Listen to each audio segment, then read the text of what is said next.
Hello, this is Lisa Pesnicek and Sara Beckner, and we're here to chat about the Aries Ingress chart for 2024. The Aries Ingress is the chart that's cast as a predictive means for the moment that the sun enters the sign of Aries. There are other ingresses that can be used to look at the year ahead, such as the Capricorn Ingress chart for when the sun ingresses to the sign of Capricorn. But this is the chart, the Aries Ingress chart, that's commonly used by a lot of astrologers. So that's why we're taking a look at it today. You can kind of think of it as a solar return chart, but for a country, a nation, even in some cases, the world. In this case, we have cast the chart for Washington, D.C. in order to reflect the general themes and events that look like they could be very prominent this year in 2024 up until the next ingress, which will take place again in March of 2025. So that's just briefly what we're looking at and what we're talking about. Anything else you want to add, Sara? It's a fascinating chart, and I think in so many ways it's just a continued development of what we've been seeing. So yeah, I'm excited to dive in. I think one of the things that I first noticed is that the ascendant is in Scorpio, which is a fixed sign, which tells us that this chart has more longevity to it, as fixed signs do.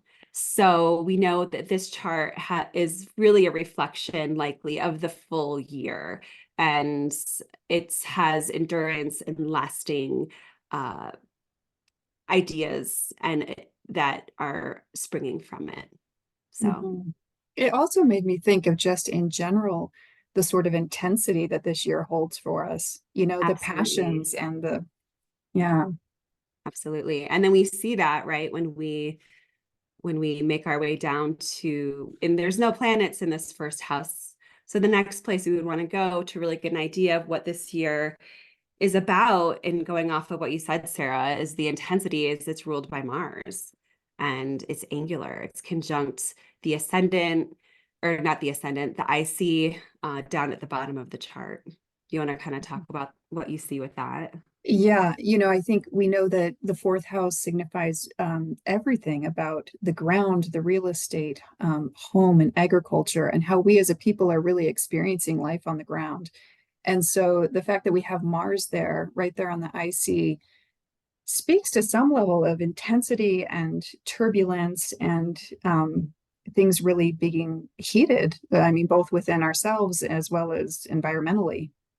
I found this Absolutely. interesting because a week ago I was listening to NPR and they were talking about how it has been the hottest year on record, I think, in 130 years of them recording temperatures. And so I think this Mars just really speaks to that. Absolutely. And also the unrest that climate change and this heated earth that we're living on is causing, just at the root of who we are as a people and as a nation and even as a world, and how this can build up anxiety and just tensions, and on a more intense level, maybe even aggressions or violence within the nation as well, and feeling like people, maybe because of this warming earth, are being separated from their homes somehow, because Mars can also be separation, and that there's a way that we're being separated or just living in a more agitated environment. Well, yeah, and just you saying that just makes my eyes go straight to Uranus as well and square to that Mars. Yeah. That just reiterates that instability and turbulence. Hmm. And both of them being angular means that they're both really resonate, like reverberating through the entire chart, hence the entire year this year. And that these are going to be likely energetics that we're coming up against over and over again, is this instability. And how do we deal with instability? And And it looks like we're not always this year going to be dealing with it in the most optimal way. Yeah. Mhm. Um, let's see. So we'll continue to kind of come back to this basic topic because I think this is such from a foundational part of this chart. And both from an astrological perspective, just because it's this Mars is conjunct the IC, which is the foundation of the chart, as well as it's just creating this foundational theme throughout this year. Yeah, it just speaks it right when you enter to the chart. It speaks it loud and clear, and I think it will find that everything else supports that in some way. Yeah, absolutely.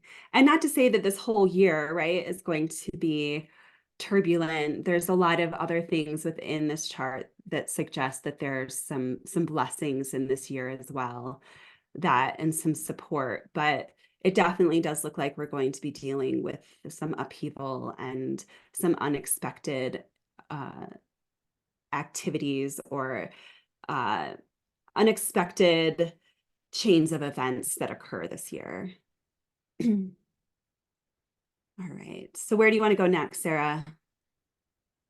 Um, I don't know, either children or leadership, Why because don't they we both seem, yeah, why don't we focus on the leadership? Let's go there first because I think that that kind of gives us the bigger picture of where maybe the children and the other things are falling into because, we're looking at a nation's chart essentially. you So, know, Lisa, when I initially pulled up this chart for myself, I didn't have the Aries point in there, mm, and it's even more interesting now that I see it with the Aries point. right. Yeah. Yeah. So when we're looking at leaders of a chart, we're looking at the government, we're looking at the 10th house and the Lord, the ruler of that 10th house, which is the sun, because that's Leo, which brings us down here to, of course, the sun in Aries, which is uh at 0 degrees conjunct the Aries point, which is the whole point of casting this chart, but also it's just representing the leadership. As well as from a universal perspective, the sun also still represents leadership and government. So it's really reinstating and corroborating that this is representing the leaders in this chart. Would it be a stretch of the astrological imagination to say that our leaders might be acting like children? Really old children. Yes, because there they are in the house of children. Yeah, Absolutely. And I think just the unpredictability too. And I think that while the fifth house has a lot of really great attributes to it, one of the downsides is it can be very self-serving, which can be good to the native, but might not necessarily be good to the nation. So I think that yeah, that's something to kind of be keeping in mind is while it's great to have strong leaders who are able to serve themselves and are they really serving those around them, I guess, is something that we kind of see as we look through this chart from many different perspectives coming up in a lot of different ways is what is the government actually doing for us? And do we yeah. feel good about that? And this is also the house of, speculation and risk. And I Yeah, think there's some element of that risk inherent in the process of electing leadership this year. absolutely. Yeah, it feels a little tenuous. Mhm. And like it's something you just have to do. You have to take the chance to do it. But I think that the Neptune there tints this chance that we're taking and illustrates that it is a nebulous choice, a nebulous chance. There's something unclear, deceptive, and uh, in a way, there's disappointment. There's a huge air of disappointment in both our government as well as the leaders who will be electing in this year. I mean, I thought this was so interesting because the sun is exalted in Aries and Mm-hmm. we see it trine the moon. And at the same time, Neptune is sitting there in the wings, which just made me wonder how things were going to show up because we do have that capacity with Neptune too to indicate infirmness and illness. And like you said, Yeah. agedness. Yeah. And so, no matter how strong our leader shows up this year, like you said, will there end up being disappointment or actual loss or something on Mhm. the level of addressing health, well-being, and age that ends up, entering the story? It's certainly in the news a lot right now. Absolutely. I think that's strongly on people's mind. And with the Aries being on the Aries point as well, that really brings it to the forefront of Mhm. what the public is concerned with. Is what Mhm. our public is concerned with is who are these leaders and can we trust them? Do they have the stability? Are we just seeing a bunch of smoke and mirrors or are, and do these leaders really have the strength or are they much weaker than they're playing that they are, And it which could, can work on so many different levels. it could be both and it could be a mixed bag because with the trine to the Absolutely. moon, I thought there was real capacity for leadership to show up in a way that's supportive of the people, that's potentially supportive Mhm. of women in magnifying their voice, or even in terms of immigration and foreign affairs, Mhm. um, that we can tie that in with the ninth house. Yeah, absolutely. And I mean, when looking at mundane charts like this, the moon is so important because the moon is representing the people. And which to what you're saying is it does look like there's a strong supportive relationship among despite the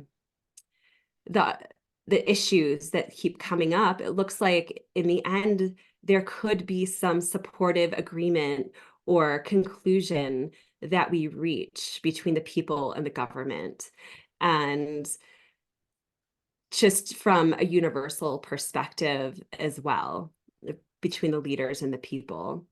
But when we turn this to specific significators where the sun is representing the government against still the leaders, and the moon is representing the ninth house uh, of legal matters, which we know uh, like Trump is deeply in. Like I really saw this bringing up where's our legal system and is it the legal system? Is this trying really just showing that the legal system is supporting the leaders and that there's some sort of cahoots with that? And maybe that is the Neptune, the smoke and mirrors that we're seeing. I mean, I was hoping it would say something more to, some of the legal issues that are at the forefront right now in terms of women's reproductive rights. And I Of was hoping course. it would bode well to something on that level. But you're right, it could just be the institutions serving this figure. Yeah. And it absolutely, I think it could be the women's issues as well, because as we'll get to in a little bit, that is really prominently stated in this chart as well. From all the different ways that we can look at it, there is a huge statement being made by women this year. Well, we can see the women are in a powerful place with Venus and Pisces, if we're looking at Venus as sort of the universal representation of women. But at the Mhm. same time, she's angular and she's in Yeah. Pisces, but she is sitting next to Saturn. Yeah.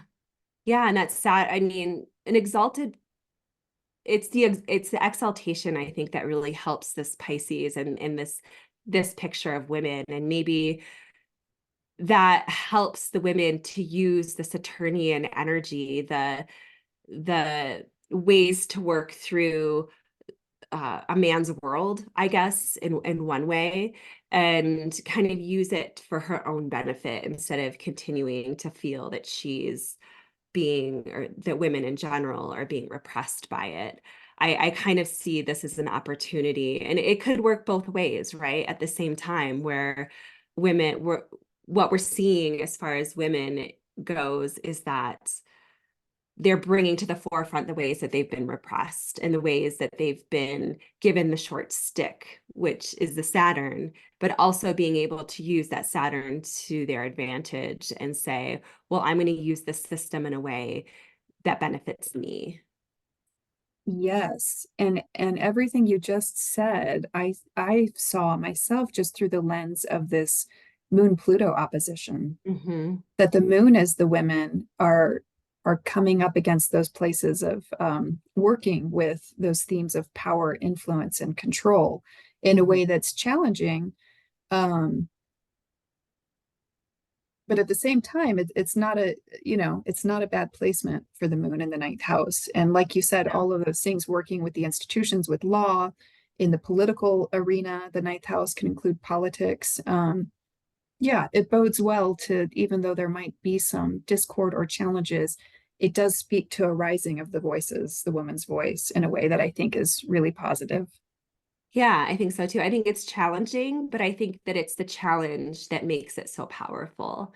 And it doesn't look like the it looks like ultimately the women's voice is heard, because we see the moon, if we're looking at the moon as a universal significator for women, it's, I mean, anyway, even for the people, it's the most elevated planet in this chart. It's the only one that's fully above the horizon.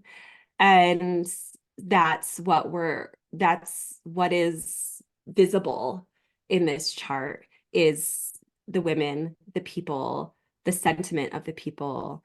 And it's in the ninth house of the legal system, and as well as what are our beliefs, right? And using the legal system to really hash out what are our core beliefs as a nation. And I think it's pretty powerful. Yeah. Mhm. Okay. So, I mean, of course, there's a lot more to look at as far as that goes. When when I brought this chart to the dial, I don't know if any of you watching ever use the Nova chart wheels dial, but it can be very helpful when just looking at midpoint combinations. But there's definitely a prominent picture around women that honestly looked like very similar to what we were just talking about in this chart, where there's the tension, where there's the wounds coming up to the surface, but there's so much power behind it, behind the movement of women, behind the movement even of family as well, which the moon can also represent, and which the placement of the Mars conjunct the IC in the house of home and family is also reiterating that there's real concern this year about the family, about women, about children, which we'll get to in a moment. And there's some positive developments, it looks like, along those lines as well. So, You so want to yeah. share the dial? Um, let's do that in a moment. Let's kind of finish up with the chart here, and then we'll go to the dial, so I'm not going back and forth. And also I want to stay with what what I have there already. Look at these. Let's look at these kids then, because there's a Okay, lot yeah, going let's on finish there. that up. Yeah.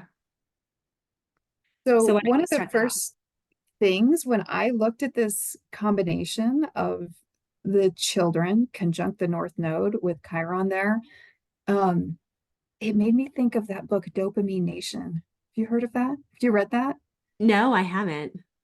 Because we have the children sitting next to Uranus, ruler of the fifth house, sitting next to Uranus. And so the kids are next to technology, they're next to a planet that can be mentally really stimulating and high voltage. And then we've got Mercury in the house of children conjunct the North Node. And it just, um, Dopamine Nation talks about the role of technology in children's Mm, lives, as well as just the need to feed, the mm, checking the social apps, binging Netflix, binging series, whatever. And I just think that that intellectual hunger, that brain stimulation, and mm. that part of what the vulnerability is in the children is us still trying to figure out the role of technology in their lives. Uranus Mhm. conjunct Jupiter, that we're still trying to figure out how to integrate it for young people and recognize the risks and also how to use it most effectively. Yeah, I love that. I really do.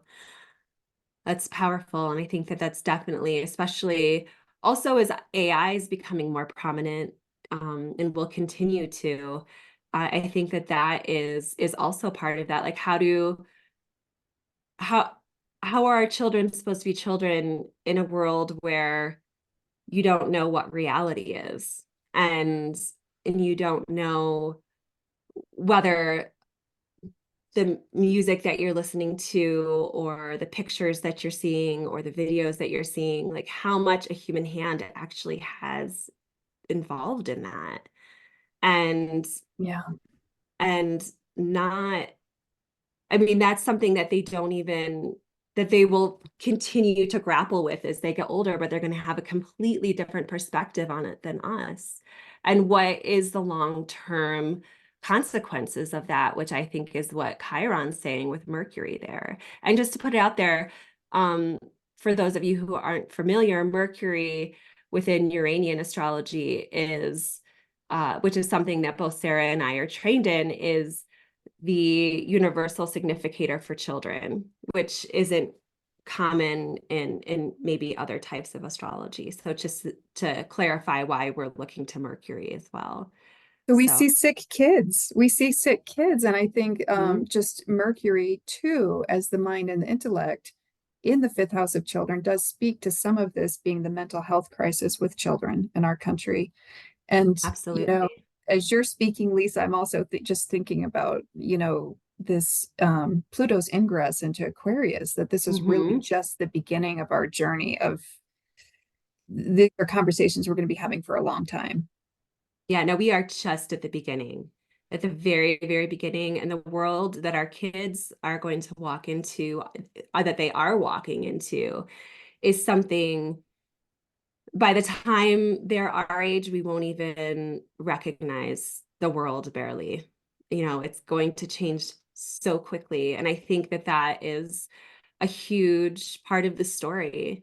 And the other thing that I thought of, just because also the specific significator Jupiter, for children, is conjunct the descendant, which in the mundane chart represents foreign nations.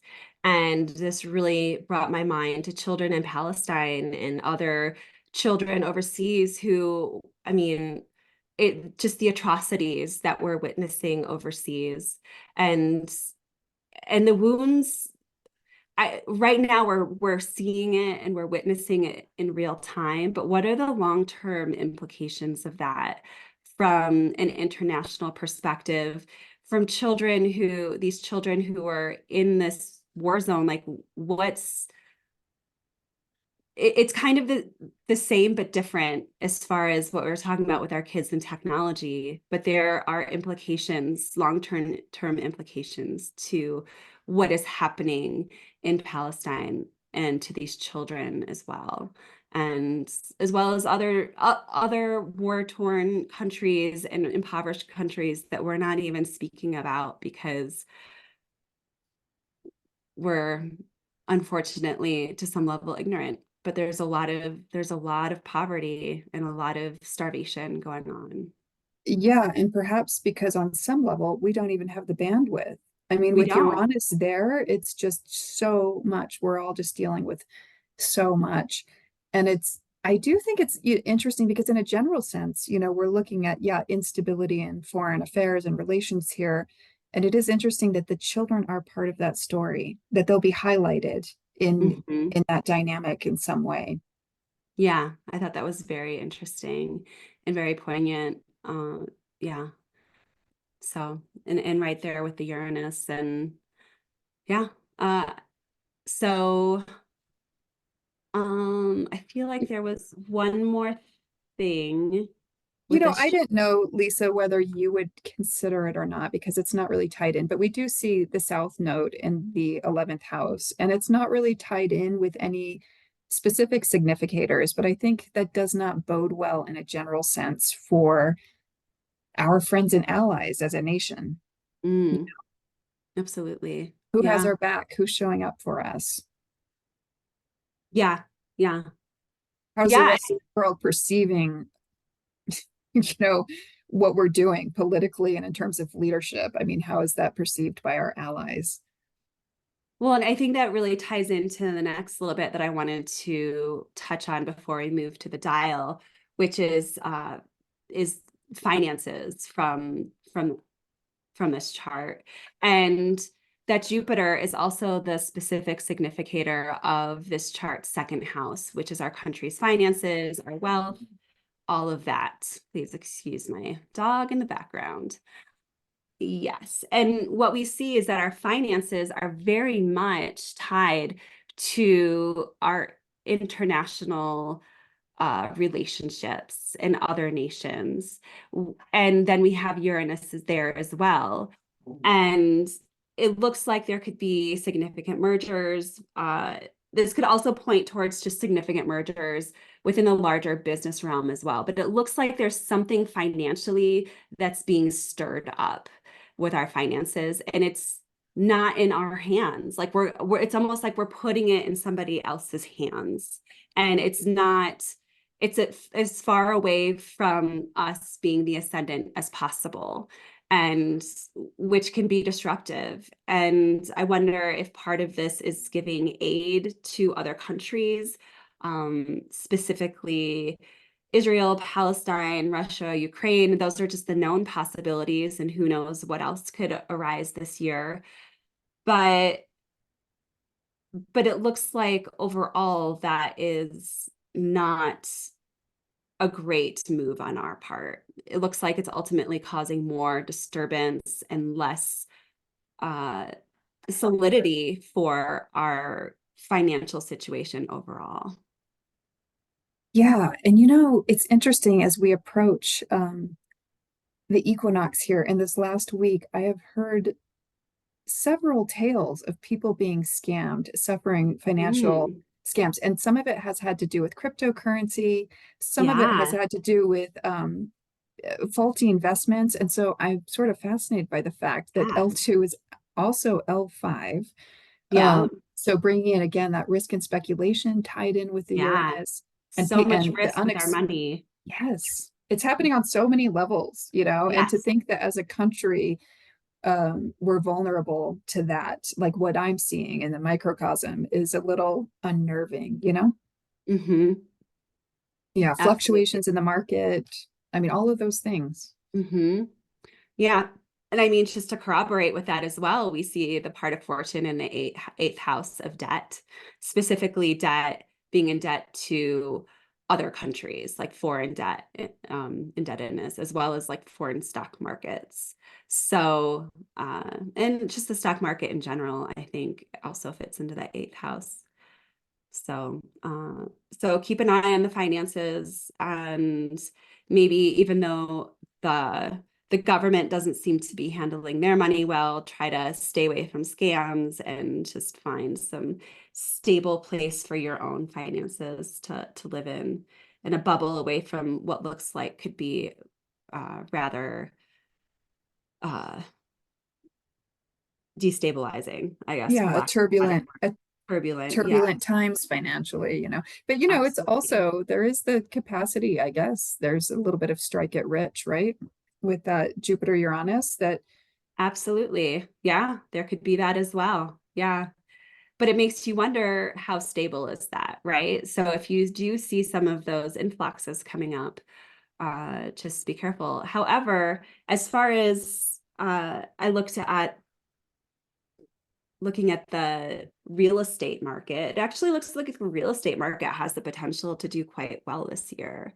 And there's some, even despite the concern around land, natural resources, crops, weather, that sort of thing, it does look like despite and amongst these concerns that there is the possibility for growth within the housing market, possibly reflecting that interest rates could go down and allowing for more drive within the housing market. And just that, yeah, I think that Do was you really the think main thing that that I could say. is some of that coming from the sextile, the Jupiter Yeah, sextile, L4? yeah, as well as the trine to the part of fortune. Yeah. So that does look favorable, and it does look like people, maybe part of this Mars in the IC could be people are moving, people are relocating as interest rates go down and the housing market looks a little bit better. People might just take this window and run with it, just because there's uncertainty around what the future is going to be as far as that goes. Yeah, there might be more of a people might be more inclined to take risks, with Hmm. that square to Uranus and with the intensity of feeling and the passions that are being aroused, people might just do it. Yeah. Yeah. And maybe that'll cause, I mean, maybe that'll cause its own thing with that. That's possible that that could be part of the story, is the optimism and taking those risks could then lead to, I am not a financial expert by any means, but it could lead to something that is causing parts of the financial system to fall apart, or loopholes that people are finding, that sort of thing. Okay. And there is also, as we kind of touched about, a really strong theme with foreign countries, leaders, governments. We find the significator for them in our in the fourth house. This really brought up to me different regulations and uh, work being done around the immigration laws that we have, specifically the Mexican border, and just that being addressed, hopefully in a way that's more, that brings everybody to the table. And I'm being optimistic that where we can come to an actual resolution instead of one side having this issue and one side having this issue, but finding something that we can all agree on. Again, I'm being very optimistic, but it does either way just look like it's going to be an issue that's also at the forefront and is coming to a different place maybe than it where it is now. Mhm. So I think that is mostly what we have here. So let's switch over to the dial. So this is Nova Chart Wheels, and by chance, we ended up with this midpoint dynamic showing up here. Do you want to start us off with this, Sarah? So this is in Uranian astrology, we look at planetary pictures and how all these planets are relating. And this is an incredible planetary picture in the sense that it really brings everything in that we've been talking about today. We see Saturn, Neptune, a connection. We see Mars, Hades, midheaven, Kronos, and we see Moon Apollon. And so there is a theme. This is all centering around the big arrow there is looking at the Moon Apollon midpoint, which I think, Lisa, really speaks to everything you were saying about the rising and the prominence of women's voices Mm-hmm. in the Aries Ingress chart this year.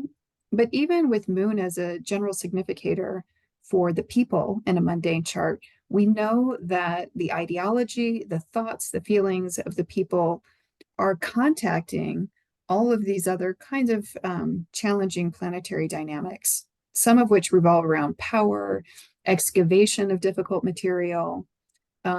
Again, some of it speaks to that Saturn Neptune really speaks to some of the vulnerabilities with the leadership that we were talking about, both in terms of the age and the health considerations of our potential candidates, but also, like you were saying, Lisa, more about the possible deception or disappointment in leadership this Mhm. year.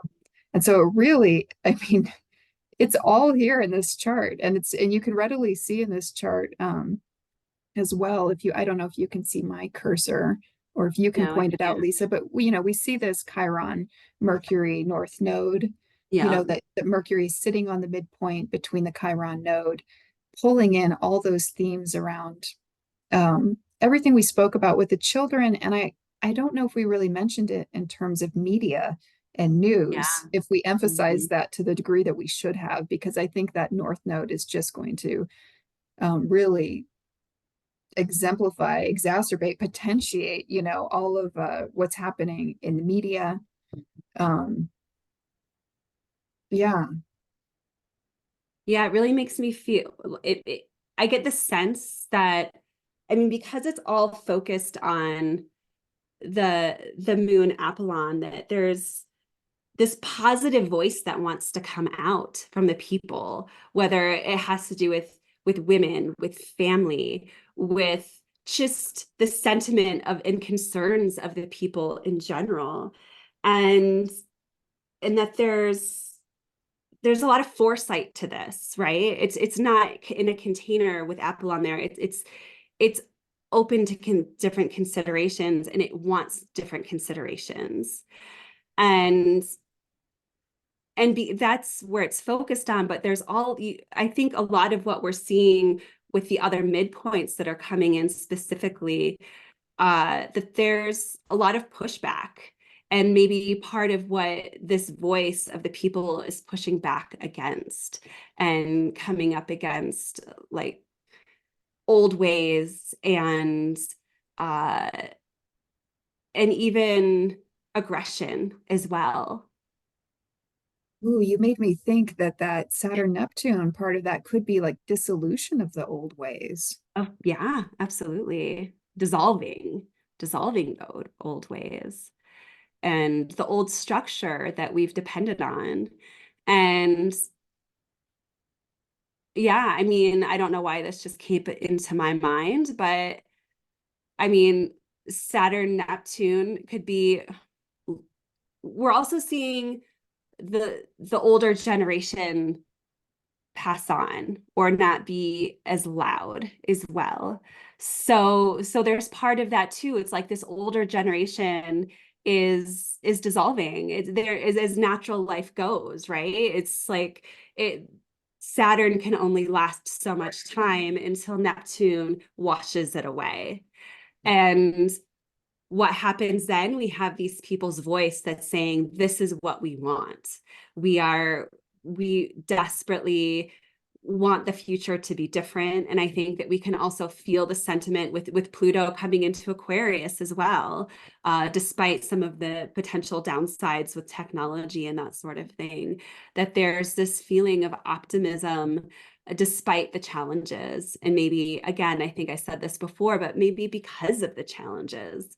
And that's where things change, right? Things don't change because things are easy. Things change because there's friction, because there's hardship, because there's challenges that need to be addressed. Yeah. Yes. I mean, it reads like a little bit more of an optimistic picture when you focus on the moon, Apollon midpoint, But I do think what's so fascinating about astrology is it's just so holographic, because a lot of these themes that you see with the trans-Neptunian planets were in the Ingress chart with the traditional Yeah. planets. So we saw moon in the ninth house. Now here we see moon Apollon. We saw the moon in opposition to Pluto. Now we see that the moon is part of a planetary picture that involves Hades. And Mm-hmm. so it just seems like these trans-Neptunians potentiate some of what we've already seen, because Mm-hmm. a lot of the TMPs speak to just a stronger or more magnified dynamic in the traditional planets. So, this Hades is like a Plutonian, point. It's just exemplified Pluto. Apollon is very Jupiterian. And so it was a beautiful thing that you pulled it up and it just sort of summed up everything that we saw. Everything. And I think that also a part, there's definitely levels of construction and hardship in this. But one of the other things that I really like about the midpoints that come up on here is we have Poseidon ascendant or ascendant Poseidon exactly on one of those dots, showing that it's very strongly tied in, which shows that there's a higher mindedness that's driving what's happening here. Mhm. And even though this moon Apollon, which has a similar vibe to it, because it's it's looking forward in a potentially optimistic way, that it's really bringing it almost to a different level, like it's rooted in something that's really high level, intellectual, spiritually informed, and it's quite powerful, honestly. And I almost like that it's this ascendant Poseidon isn't in the webbing that we see here with some of these more difficult parts, but it's almost on the side, just supporting it and informing it. So yeah, I really like that. And, circling back to how we started this whole conversation, you were talking about the fixed nature of the Scorpio rising in the Ingress chart. And even that is reiterated here, because the MC is pulled into this planetary picture, and the MC really Mhm. speaks to the moment. So Yeah, here we were at the Aries Ingress, right, when the sun was at 0 degrees, and the the dial pulls up a chart that really speaks to this moment that will carry with us through the whole year. yeah, yeah, absolutely. Well, I mean, I think in conclusion, we should be prepared for some tension, obviously. Uh, please excuse my dog. Um, and possibly some seeing, I don't know why this is standing out for me right now, uh, but I have this written down, like violence rooted in deeply seated pain, like that there's some deeply seated pain in the world that people have been living with for generations and generations. And I sense that a lot of that is coming to the surface this year, um, from deep within us. And that's the downside. But overall, it looks like on the upside that there's a higher mind, a more optimistic vision that's carrying us through. Yeah. Yeah, I think what you wrote down there too. I mean, we see that here with the Mars Hades again. Mm-hmm. And I think in general, your recommendations regarding finances really speak, because that Uranus is so prominent, and it shows up with the children, it shows up with the money, and it shows up with the with we as the people. Mm-hmm. I mean, that's how would be my recommendation, going into this year, is just where can we find grounding? Where Mm-hmm. can we, establish some solidity and something dependable under our feet? And like you're talking about with the influence of Poseidon and Apollon, I mean, where can we enter into our high mind and really dream the dream and spend some time, thinking about what we want for this country, what we want for the people, um, and trying to stay in that place as well. Yeah, and I guess one more little bit, because along these same lines, is thinking about the Mars Uranus influence on the regular chart as well, is being conscious of what you're reacting to. Are you reacting or are you taking meaningful action? And what's the difference because that Mars Uranus can be very invigorating and can bring us into new territory, especially when we're looking at these other energies of Apollon and Poseidon. We can tap into that and use that Mars Uranus as well, that action towards new into new ventures, into new frames of mind, to new ways of being. Or we can use that Mars Uranus in a way where we're getting pushed into the same corner we've always been in because we're just reacting in ways that aren't grounded, like you're saying, and that ultimately cause more harm than good, which I think this chart is reiterating. And just because I have a deep-seated belief in the good of humanity in general, that we don't want to reiterate the negative. We want to grow. We want to use these challenges in order to grow and see new opportunity and step into new opportunity. Absolutely. I mean, I think you hit the nail on the head with meaningful action, you know, because all of this, the Hades and all, you know, this kind of thing in this chart here in front of us. I mean, Mars is still tied into that picture and Apollon is still tied Mhm. into this planetary picture. And so can we use that material, excavate that material and use it to take meaningful action? I think that's a beautiful way to approach the year ahead. Awesome. Well, thank you so much for doing this with me, Sarah. This was really fun. It's been my pleasure. I always Yeah. love to talk astrology, so anytime. Okay. Awesome. Well, I'll put your info on how to reach out to you um, in the link up here. And I look forward to doing this another time. All right. Thanks so All right. much. All right. Thank you.